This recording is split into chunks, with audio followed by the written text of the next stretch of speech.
Sitting in here in your beautiful living room with a lot of light streaming in, we have put in here, you decided that you wanted that Sunstop glass, that's triple glazing with an extra quotient just to reflect the heat of the sun.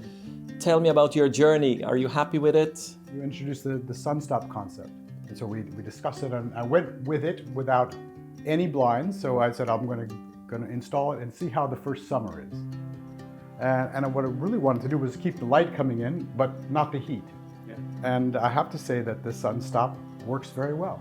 With no blinds and still it remains cool. Yeah. Wow. Without an AC. Without an AC, there's no AC here. No.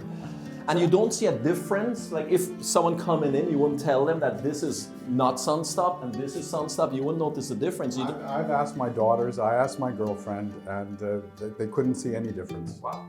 And also in terms of like darkness, would you say that the Sunstop glass makes your room darker? Not at all. And you can see now how bright it is. You can stand kind of in the middle of the room and see both Sunstop and non-Sunstop, and nobody can really tell the difference. I'm glad I did it. And no regrets about the Sunstop.